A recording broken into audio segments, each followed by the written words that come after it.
Olá, meu amado irmão, minha amada irmã, eu te saúdo na paz de nosso Senhor Jesus Cristo. Que bom estar novamente com os irmãos para mais um dia de estudo bíblico. Nós estamos estudando sobre as profecias sobre Jesus Cristo e os seus cumprimentos. E no estudo anterior, nós estudamos sobre o ministério do Messias. E hoje, já em uma quinta parte dos estudos, nós falaremos sobre a traição e o julgamento do Messias. Então, eu te convido, pegue a Bíblia e vamos dar a continuidade aos nossos estudos sobre as profecias sobre Jesus Cristo e os seus cumprimentos. Muito bem. Jesus, prevendo a sua morte e ressurreição, ele vai para Jerusalém. Mas a sua entrada em Jerusalém não seria apenas uma simples chegada. Em uma profecia registrada por Zacarias, cerca de 500 anos antes de Cristo, mostra que o Messias teria uma entrada triunfal em Jerusalém. Lá em Zacarias, no capítulo 9, versículo 9, a palavra ela fala assim: Alegra-te muito, ó filha de Sião, exulta, ó filha de Jerusalém. Vê, o teu rei virá-te justo e salvador, humilde, montado em jumento, num jumentinho, filho de jumenta. A palavra fala: alegra-te muito, ó filha de Sião. Exulta, ó filha de Jerusalém. Teu rei virá-te. E essa profecia, ela se cumpre quando Jesus foi para Jerusalém, prevendo já a sua morte e a sua ressurreição. E quando Jesus chega em Jerusalém, o povo recebeu Jesus com muita honra, recebeu com muita festas. E os registros dos cumprimentos dessa profecia, de Zacarias 9:9, está registrada lá em Mateus 21, no versículo 1, Marcos, no capítulo 11, versículo 1, também em Lucas, capítulo 19, 28, e João, capítulo 12. Mas eu vou ler apenas João 12 ao 15, que fala da seguinte maneira: No dia seguinte, a numerosa multidão que viera à festa, tendo ouvido que Jesus estava de caminho para Jerusalém, tomou ramos de palmeiras e saiu ao seu encontro, clamando: Hosana, bendito que vem em nome do Senhor e que é rei de Israel. E Jesus, tendo conseguido um jumentinho, montou-o segundo está escrito: Não temas, filha de Sião, eis que o teu rei aí vem, montado em um filho de jumenta. Glória a Deus.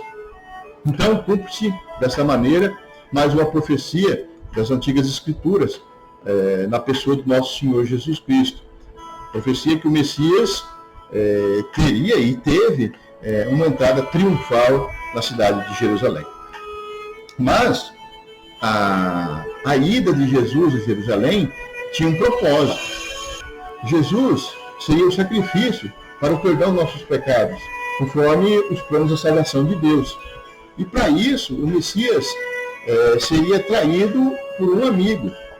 Em um salmo profético feito por Davi, cerca de 1000 anos antes de Cristo, fala dessa traição, Jesus traído por um amigo.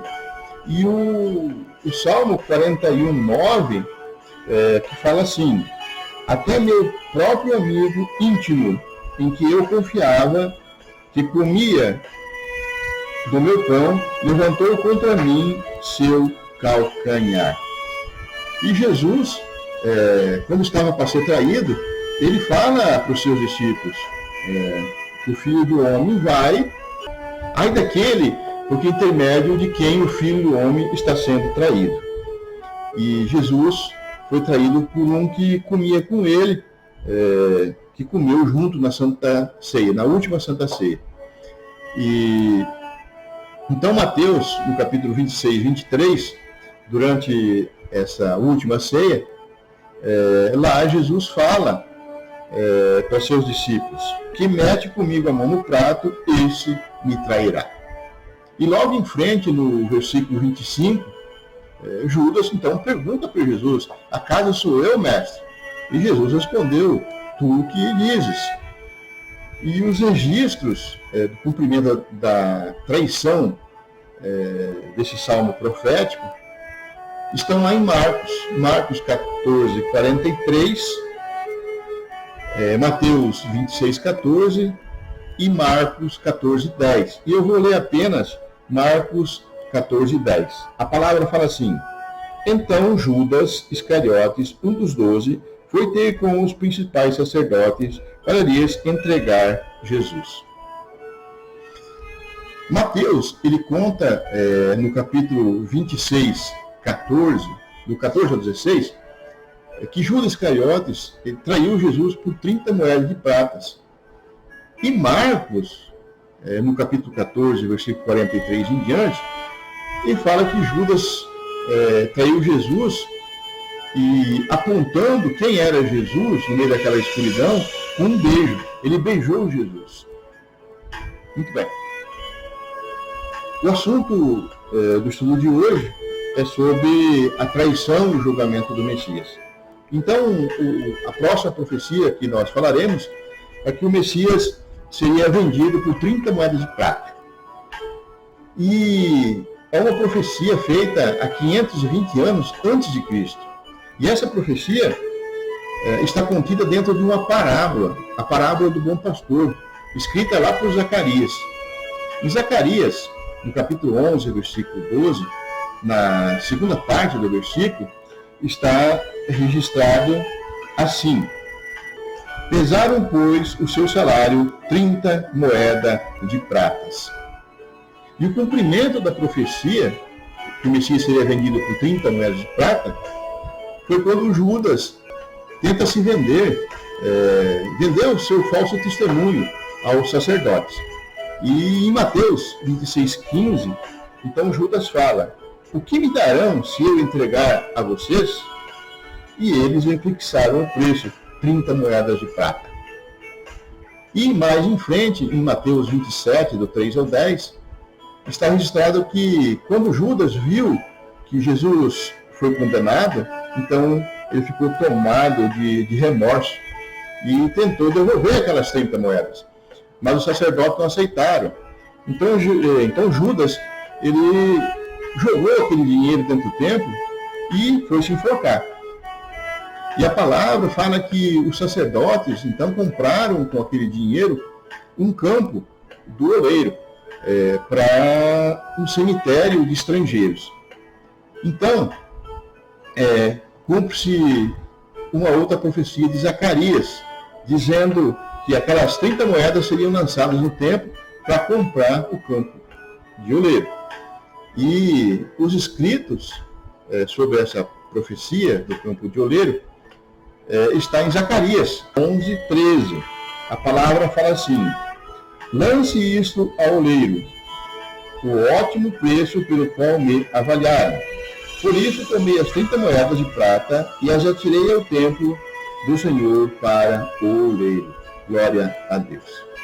E as antigas profecias sobre o Messias, elas continuam. Uma profecia contida no livro de Zacarias fala que o Messias seria abandonado pelos discípulos. E Zacarias, lá no capítulo 13, versículo 7, lá está registrado da seguinte maneira: levante-se, ó espada, contra o meu pastor, contra o meu companheiro. Declara o Senhor dos Exércitos: fira o pastor e as ovelhas se dispersarão, e voltarei minha mão para os pequeninos. A palavra fala assim: levanta-se, ó espada, contra meu pastor, e as ovelhas dispersarão. E essa profecia, então, ela se cumpre quando Jesus foi preso lá no Getsemane. Lá em Mateus, no versículo 47 em diante, naquele momento que vieram para prender Jesus, eles vieram com espadas e vieram com porretes. E Mateus registra que os discípulos, eles tentaram defender Jesus. Mas Jesus, ele manda embainhar a espada. E Jesus, então ele fala ao seu discípulo que se fosse necessário, ele rogaria ao Pai e o Pai mandaria mais de 12 legiões de anjos. Então, dessa forma, os discípulos fugiram. E lá em Mateus 26, 56, está registrado, então, esse acontecimento. Lá fala assim: tudo isso, porém, aconteceu para que se cumprisse as escrituras dos profetas. Então, os discípulos todos, deixando-o, fugiram. Mas, um pouco atrás, lá em Mateus 26, 31, Jesus já tinha dito: ainda esta noite todos vocês me abandonarão, pois está escrito: ferirei o pastor e as ovelhas do rebanho serão dispersas. E Marcos, no capítulo 14, 50, então ele registra que então todos abandonaram e fugiram. Então cumpre-se assim mais uma profecia contida no livro de Zacarias, que falava que o Messias seria abandonado pelos seus discípulos. E em Salmos 35 e no Salmo 109, escritos por Davi, contém mais duas profecias. Nesses dois salmos, Davi fala que o Messias seria acusado por falsas testemunhas. E lembrando que os salmos foram escritos cerca de 1000 anos antes de Cristo.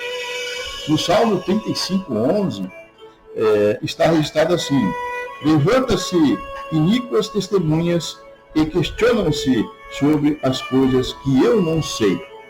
Já no Salmo 109, no versículo 7 e 8, a palavra fala assim: quando o julgarem, seja condenado, e tida como pecado a sua oração. Os seus dias sejam poucos e tome outro o seu encargo. E cumprindo os dois salmos proféticos de Davi, ocorreu quando Jesus foi levado preso perante o Sinédrio. Em Mateus 26, 57 em diante, podemos ver que queriam condenar Jesus a todo custo, mas eles não estavam conseguindo condenar Jesus. Não estavam encontrando argumentos suficientes para condená-lo, mesmo tendo falsas testemunhas. E em Mateus 26, no 60 e 61, a palavra fala assim: e não acharam, apesar de terem apresentado muitas testemunhas falsas. Mas, por fim, chegaram duas afirmando: este disse, eu posso derrubar o templo de Deus e edificá-lo em 3 dias. Ou seja, eles acusaram Jesus por palavras que ele tinha falado. Jesus, em certa ocasião, ele tinha falado: eu destruirei esse templo, em 3 dias eu o reconstruirei. Mas Jesus estava falando, estava se referindo a si próprio. Ele estava falando sobre ele e sua ressurreição. E as profecias, então, do Salmo 35 e 109, elas tinham falado já: levante-se iníquas testemunhas, seja condenado, e tida como pecado a sua oração. E Jesus estava sendo condenado por palavras, pela sua própria profecia de ressurreição, que ele seria ressuscitado. Ou seja, ele foi condenado pelas suas orações. Um tribunal de juízes que colocaram a oração de Jesus como pecado.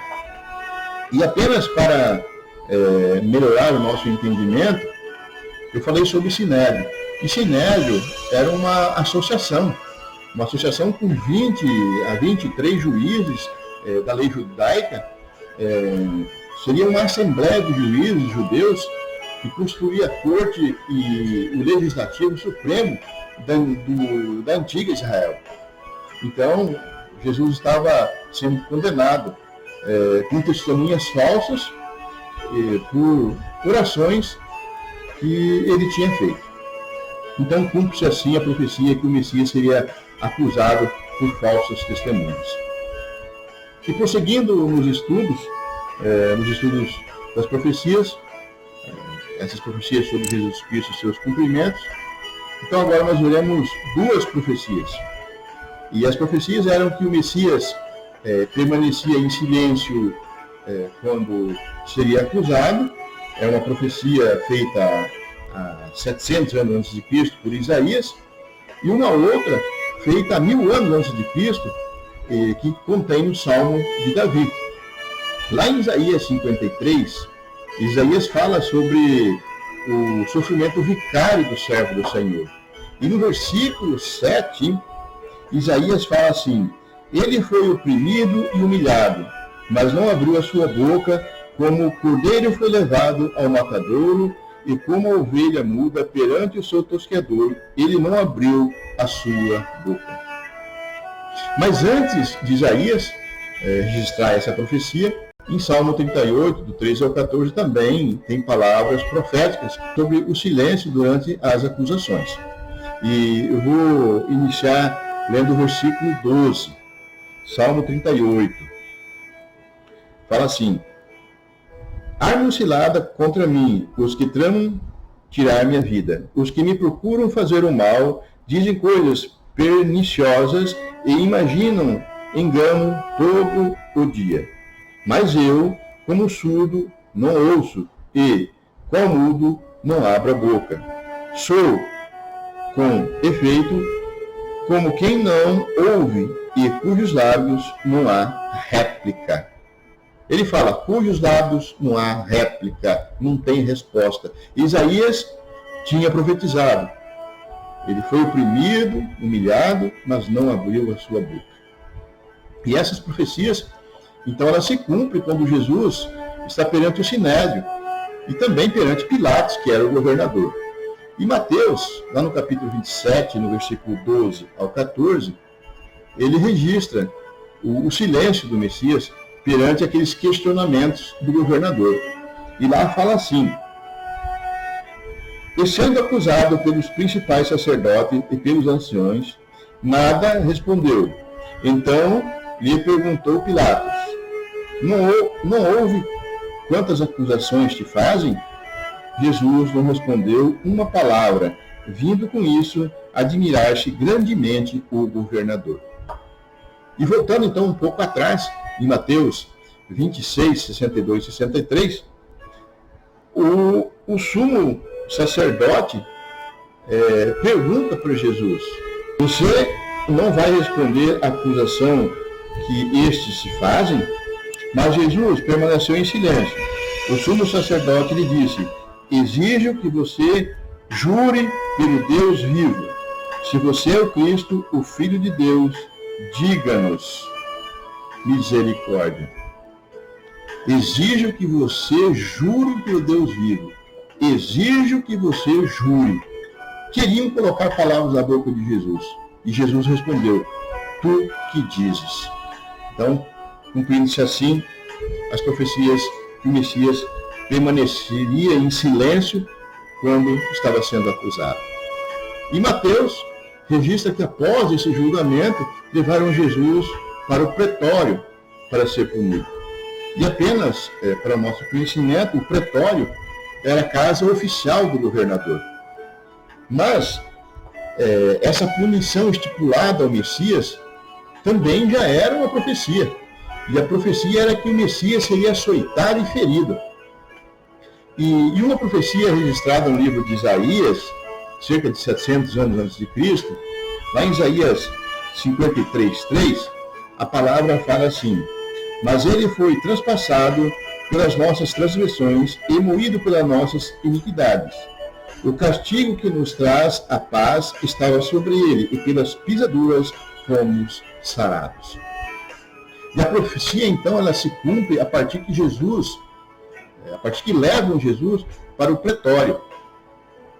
E o registro do cumprimento da profecia está em Mateus 27:26.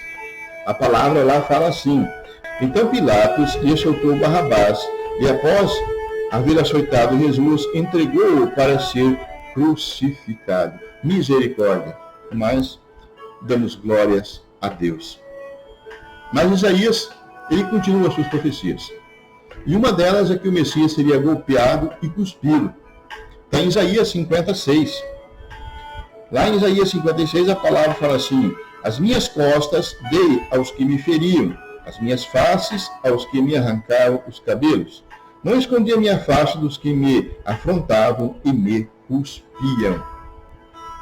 E o cumprimento, então, da profecia ocorreu quando Pilatos mandou açoitar Jesus. E o registro, então, desses açoites estão lá em Marcos 14, 65, Marcos 15, 17, João 19, 1 em diante, e João 18, 22.